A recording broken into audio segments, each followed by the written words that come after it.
Hello everyone, my self अनिश पटेल और आज से हम हाइपर सेंसिटिविटी स्टार्ट करेंगे। देखो, आज हम टाइप 1 हाइपर सेंसिटिविटी डिस्कस करेंगे। टाइप 1 हाइपर सेंसिटिविटी को इमीडिएट टाइप भी बोलते हैं या फिर एनाफाइलेक्सिस भी बोलते हैं।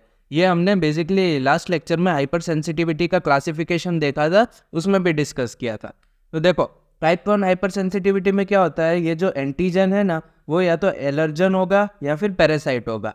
तो उसकी वजह से एंटीजन प्रेजेंटिंग सेल है वो साइटोकाइन रिलीज करेगा और यहाँ पर इंटरल्यूकिन 4 रिलीज करेगा। और देखो, अब ये इंटरल्यूकिन 4 है वो जाके टी सेल पे एक्ट करेगी और इसे TH2 सेल में कन्वर्ट कर देगी।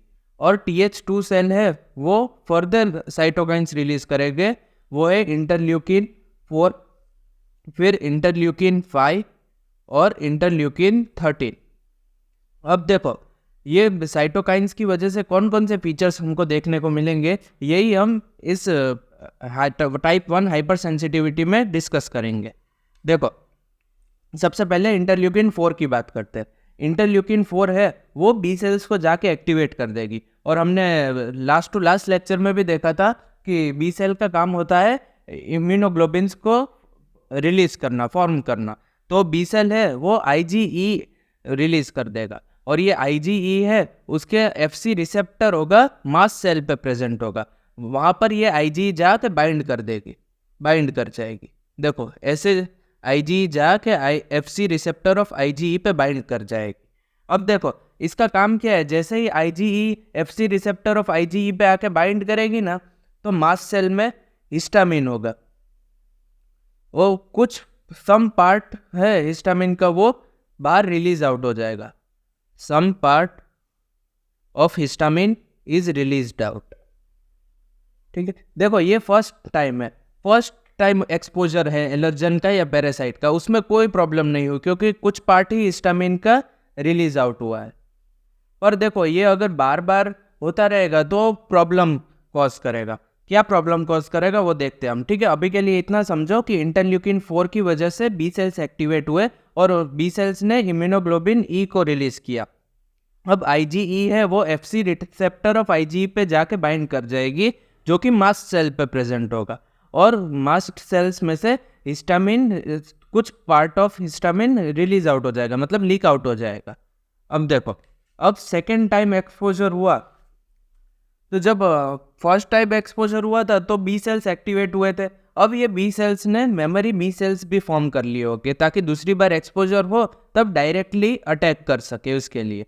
तो ये अब यहाँ पर बहुत ही हाई क्वांटिटी में IgE का रिलीज हमें देखने को मिलेगा और IgE का लेवल इंक्रीज होगा। हमारे पास मास्ट सेल्स तो फिक्स ही है, तो अब IgE क्या करेगी, बहुत ज़्यादा IgE होने की वजह से FC रिसेप्टर ऑफ IgE के साथ क्रॉस लिंक करेगी।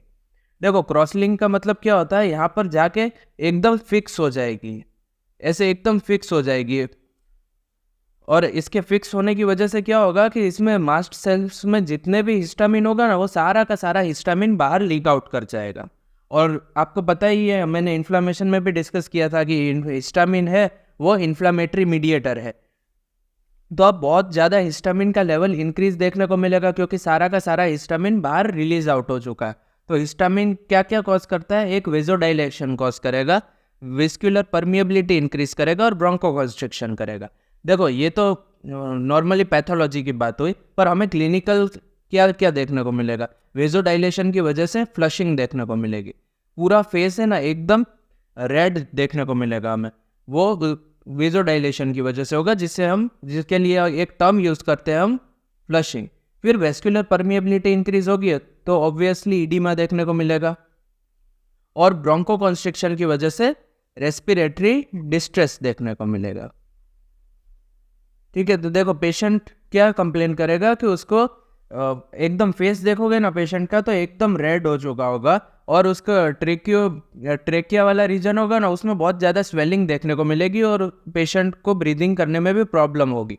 तब हम कह सकते हैं कि ये टाइप 1 हाइपर सेंसिटिविटी है।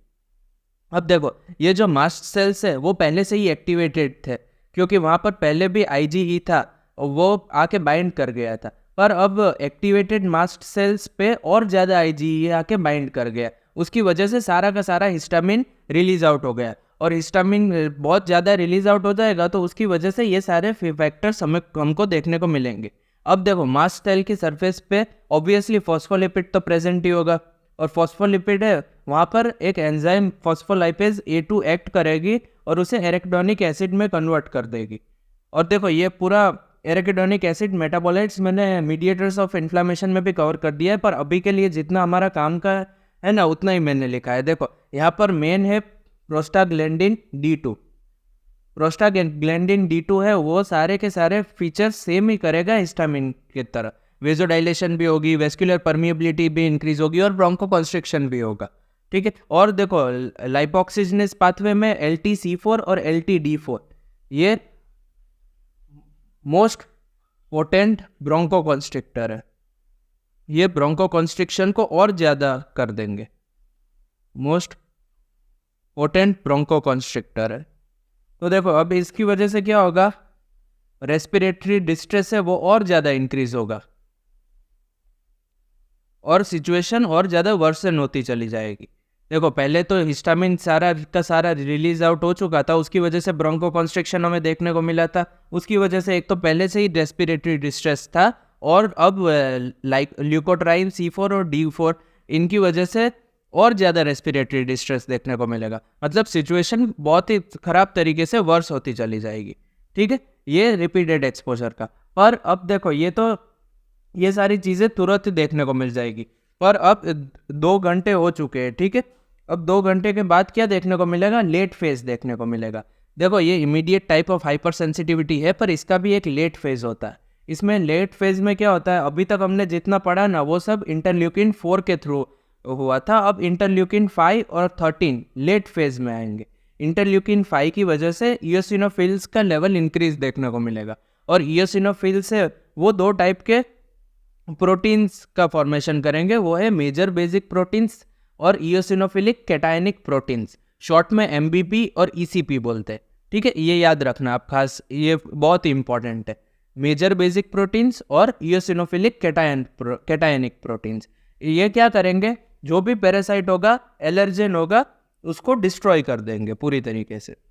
ये तो हमारे फायदे की बात है कि इसने जो भी पैरासाइट हो, एलर्जन हो, उसको डिस्ट्रॉय कर दिया। पर एक प्रॉब्लम भी है इसके साथ, ये डिफरेंशिएट नहीं कर पाएंगे हमारे नॉर्मल रेस्पिरेटरी एपिथेलियम के थ्रू और उसको भी डैमेज पहुंचाएंगे। तो प्रॉब्लम क्या है कि ये हमारे रेस्पिरेटरी एपिथेलियम को भी डैमेज करेंगे। पर फायदे की बात क्या है कि ये पैरासाइट हो या एलर्जन हो उसको किल कर देंगे। कौन किल कर देगा, मेजर बेसिक प्रोटीन्स और इयोसिनोफिलिक कैटायनिक प्रोटीन्स, जो कि इयोसिनोफिल के थ्रू रिलीज हुए हैं। और इयोसिनोफिल का लेवल कैसे इंक्रीज होगा, इंटरल्यूकिन 5 के थ्रू, ठीक है। देखो इंटरल्यूकिन 5 का तो हो गया, अब इंटरल्यूकिन 13 की बात करते हैं। इंटरल्यूकिन 13 में म्यूसिन का प्रोडक्शन इंक्रीज होगा। म्यूसिन का प्रोडक्शन इंक्रीज होगा वो उसकी वजह से बहुत ही ज़्यादा कफ का प्रोडक्शन देखने को मिलेगा, ठीक है। देखो इंटरल्यूकिन 13 का तो इतना कुछ इंपॉर्टेंट नहीं है, सिर्फ इतना याद रखो कि म्यूसिन का प्रोडक्शन ज़्यादा होगा, उसकी वजह से कफ देखने को मिलेगा। वरना इंटरल्यूकिन 4 और 5 दोनों याद रखना बहुत इंपॉर्टेंट है। इंटरल्यूकिन 4 में इंटरल्यूकिन 4 में हिस्टामिन सारा का सारा रिलीज आउट हो जा रहा था, उसकी वजह से फीचर्स देखने को मिलेंगे, जैसे कि वेजोडाइलेशन, वेस्कुलर परमिएबिलिटी का इंक्रीज होना, और तो और ब्रोंकोकंस्ट्रिक्शन भी। फिर इंटरल्यूकिन 5 है वो, उसमें इयोसिनोफिल का लेवल इंक्रीज देखने को मिलेगा, और उस इयोसिनोफिल है वो मेजर बेसिक प्रोटीन्स और इयोसिनोफिलिक कैटायनिक प्रोटीन रिलीज करेगा, जो पैरासाइट या फिर एलर्जन को तो डिस्ट्रॉय कर देंगे, पर साथ साथ में रेस्पिरेटरी एपिथेलियम को भी थोड़ा बहुत डैमेज पहुंचाए। अब इसके एग्जाम्पल्स बहुत इंपॉर्टेंट है। इसके एग्जाम्पल्स को याद रखने का एक तरीका है, देखो इसमें मोस्टली है ना सभी में स्टार्टिंग में ए ही आएगा, जैसे कि अस्थमा है, एनाफाइलेक्सिस है, एलर्जी है, एटोपी है, एटोपिक डर्मेटाइटिस है। बस एक ध्यान रखना, हे फीवर भी टाइप 1 हाइपर सेंसिटिविटी में, वरना आपको अस्थमा, एनाफाइलेक्सिस, एलर्जी ये सब तो पता ही है। देखो एटोपी मतलब क्या होता है, एटोपी एक बहुत ही स्पेसिफिक टर्म है, इसका मतलब होता है फेमिलियल टेंडेंसी होना। देखो कोई भी पर्टिकुलर एलर्जन है उसके अगेंस्ट फेमिलियल टेंडेंसी होना, कि उसके familial tendency to produce IgE against antigen. IgE against antigen नहीं, एलर्जन बोलो ना तो ज़्यादा करेक्ट होगा। देखो, एटोपी मतलब होता है कि फैमिलियल टेंडेंसी होना कोई भी पर्टिकुलर एलर्जन के अगेंस्ट IgE प्रोड्यूस करने की, उसको हम एटोपी बोलते हैं। और एलर्जी है, फिर अस्थमा है, ये इतने स्पेसिफिक टर्म नहीं है। एटोपी है वो डायरेक्टली फैमिलियल टेंडेंसी की बात करता है, ठीक है। ये सारे उससे डिफरेंट है, ठीक है। आपके इसके एग्जाम्पल याद रखना। तो देखो, मैकेनिज्म टाइप 1 हाइपर सेंसिटिविटी का मैंने पूरा कवर कर दिया है। अब नेक्स्ट लेक्चर से हम टाइप 2, टाइप 3 और टाइप 4 हाइपर सेंसिटिविटी रिएक्शंस की तरफ चलेंगे, ठीक है। आई होप कि आपको टाइप 1 हाइपर सेंसिटिविटी अच्छे से समझ में आ गई हो। अगर आपको मेरे लेक्चर से हेल्प हो रही हो तो आप अपने फ्रेंड्स और बैचमेट्स के साथ भी मेरे लेक्चर्स शेयर कर सकते हैं। Thank you so much for watching.